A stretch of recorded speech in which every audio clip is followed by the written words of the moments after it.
For 45 years, the world tried to stop Iran from building weapons. Sanctions, embargoes, assassinations of its scientists, cyberattacks on its facilities. Iran built them anyway. These are the 20 weapons that turned a sanctioned nation into the most missile-armed state in the Middle East. Drones. The Shahed 136. The weapon that changed the economics of war. A delta-winged kamikaze drone powered by a simple piston engine.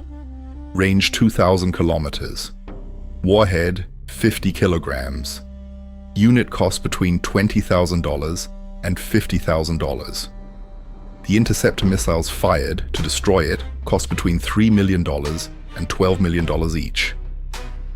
Iran solved its inability to build a conventional air force by making air defense financially impossible.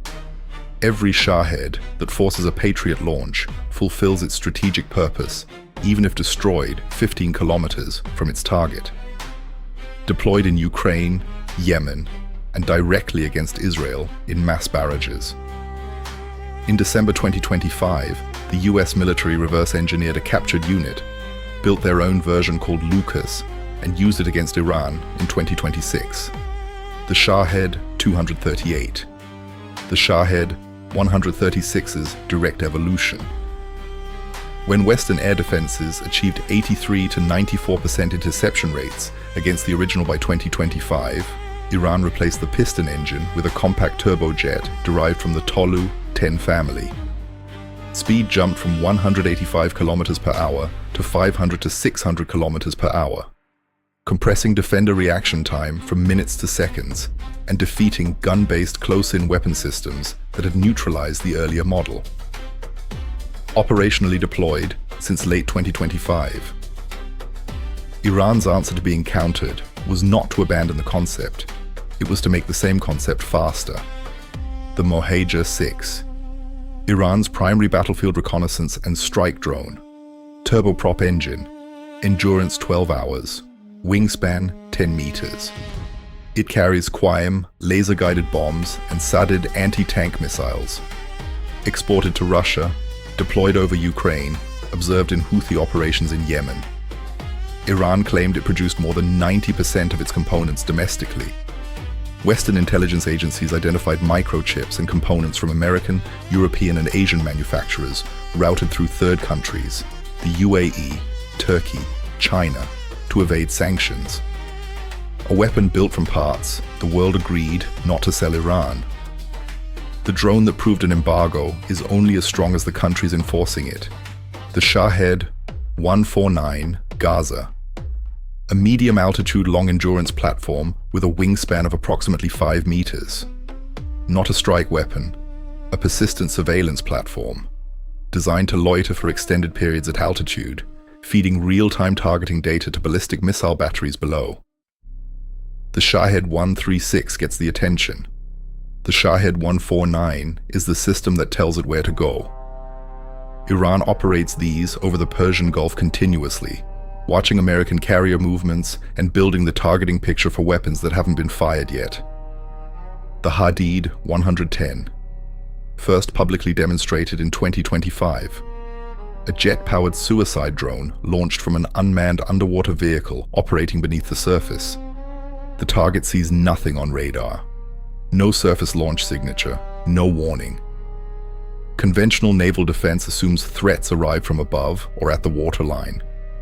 The Hadid 110 removes that assumption entirely. Iran demonstrated it specifically to signal that its asymmetric doctrine had reached a new layer, one that surface-based air defense cannot address.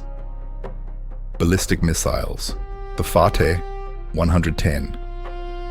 Iran's foundational short-range ballistic missile and the weapon the entire program was built on. Solid fuel, no fueling delay before launch. Range 300 kilometers. CEP under 10 meters with GPS guidance. After Western embargoes cut off access to foreign missile components, Iran reverse-engineered North Korean Scud technology, then spent 2 decades systematically improving every element: propellant, guidance, warhead, and re-entry vehicle. over 2,000 produced. The Fateh 110 is not Iran's most powerful missile. It is the missile that taught Iran how to build missiles. The Zolfaghar, the Fateh 110's direct successor. Range extended to 700 kilometers. Maneuvering re-entry vehicle that alters its trajectory in the terminal phase to defeat interceptor radar tracking. In September 2017, Iran fired 6 Zolfaghar missiles at ISIS targets in Deir ez-Zor, Syria, a 700-kilometer precision strike conducted publicly, in daylight, for an international audience. It was not a military necessity. It was a demonstration directed at Israel and the United States. The Khorramshahr 4, Iran's heaviest operational ballistic missile, 2-ton warhead, terminal speed exceeding Mach 14.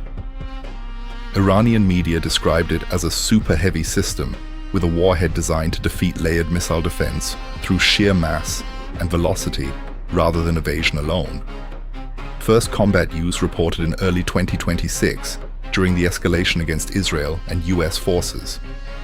No confirmed Western intercept of this variant at operational scale was reported during the conflict. A missile whose primary psychological weapon is the uncertainty about whether anything can stop it. The Sejjil, 18 meters long, 2-stage solid propellant, maximum range 2,000 kilometers, sufficient to reach any capital in the Middle East. Terminal speed reported above 17,000 kilometers per hour. First confirmed combat use in March 2026 against Israel.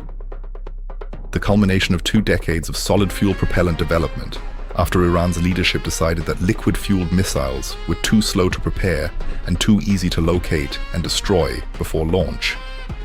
Solid fuel means the missile can be stored in an underground silo, fueled and fired without the hours of surface preparation that satellite surveillance would detect. The Sejjil made Iran's underground missile cities truly survivable. The Haj Qassem, named after IRGC Quds Force Commander Qassem Soleimani, assassinated by a US drone strike in January 2020. Range 1,400 kilometers, solid fuel, maneuvering warhead designed to penetrate air defenses. Iran unveiled it in May 2020, 4 months after the assassination. The message was not subtle. By the end of 2024, Iran had stockpiled approximately 2,000 missiles capable of reaching Israel. Its decision to produce solid-fueled MRBMs at unprecedented rates from 2023 onward was, according to later reporting, a direct factor in Israel's decision to launch Operation Rising Lion in June 2025, when it did. Before that number reached 8,000. Air defense, the Bavar 373. Iran's domestic surface-to-air missile system, built specifically because the world refused to sell it one. Russia signed a contract to deliver S-300 systems in 2007, then suspended the deal under international pressure in 2010. Iran spent the next decade building its own version. The Bavar 373 entered service in 2019, tracking 100 targets simultaneously, engaging 6 at once at ranges up to 200 kilometers. In October 2024, Israel destroyed all 4 of Iran's Russian-supplied S-300 batteries. The Bavar 373 batteries survived. The 358 Loitering SAM, unveiled in January 2025. Range 400 kilometers. A surface-to-air missile that loiters over a designated patrol area autonomously, waiting for a target to enter its engagement envelope, then attacking without further guidance. Iran took the same kamikaze drone concept it had used offensively and applied it to air defense. The result is a system that can deny airspace over a vast area without requiring continuous radar guidance, making it significantly harder to suppress through electronic warfare. Ground forces. The Karrar MBT. Iran's domestically developed main battle tank, 51 tons, 125mm smoothbore gun, explosive reactive armor tiles. developed over 2 decades after Western sanctions made it impossible to maintain or upgrade the aging American M60S and British Chieftains left by the Shah's military. Iran had no foreign supplier willing to sell it a modern tank. So it built one, incorporating technologies observed in Russian T-90 exports to neighboring countries and reverse-engineered components from captured Iraqi armor. Whether it matches the T-90 in capability remains disputed. That Iran built it at all is not. The Toufan anti-tank missile, a reverse-engineered American BGM-71 Tau missile. Iran acquired the original in large numbers before 1979, when the United States was arming the Shah. After the revolution severed the supply chain, Iranian engineers spent 4 decades systematically improving what they had inherited. The Toufan II penetrates 990 millimeters of armor, exceeding the performance of the original system it was derived from. The story of the Toufan is the story of Iran's entire weapons program in miniature. Given a technology, denied its continuation, forced to master it independently, and ultimately surpass it. Naval weapons. The Fateh submarine, 600 tons, semi-heavy class, operates below 200 meters for up to 5 weeks. Equipped with domestically produced torpedoes, naval mines, and a cruise missile launch system. Iran was permanently cut off from foreign submarine technology after 1979. It began with Russian Kilo-class submarines purchased in the 1990s, studied them, and used the knowledge to build something entirely its own. Fateh II and Fateh III variants are in active production. Iran now operates the largest indigenously built submarine fleet in the Persian Gulf, the Ghadir submarine, a midget submarine, 120 tons, designed specifically for the shallow coastal waters of the Persian Gulf. Water too shallow for the American Navy's nuclear submarines and too complex for its destroyers to operate freely in. Carries 2 torpedoes, launches from concealed coastal bases that are nearly impossible to locate from the air. The US Navy was built to fight in the open ocean. The Ghadir was built to fight in the gaps that open ocean doctrine ignores. The Jamaran frigate, 1,500 tons, Iran's first domestically designed and built destroyer-class warship, armed with surface-to-surface missiles, torpedoes, anti-aircraft systems, and a helicopter deck. Iran began designing it in the late 1990s after decades of operating a navy that could no longer be maintained with foreign parts. It launched in 2010. Iran named it after Imam Khomeini's birthplace, a deliberate statement. 30 years of the most comprehensive naval embargo in modern history produced a warship. The world took note. The Haydar 110, the IRGC's latest fast attack catamaran. Top speed 110 knots, claimed to be the fastest military catamaran in the world. Carries 2 cruise missiles, unveiled in early 2025. Designed for swarm operations in the Strait of Hormuz, the 21-mile-wide choke point through which 20% of the world's oil supply passes every day. Iran does not need to win a naval battle to achieve its objective in the strait. It needs to make transit too costly to continue. Fighter aircraft, the Saeqeh, Iran's domestically developed fighter jet, derived from the American F-5 Tiger, a type Iran operated in large numbers before 1979. After the revolution cut off the supply of American spare parts, Iranian engineers reverse-engineered the airframe over 2 decades, upgraded the avionics with domestically produced systems, and extended the range. It cannot match an F-35 or Su-35.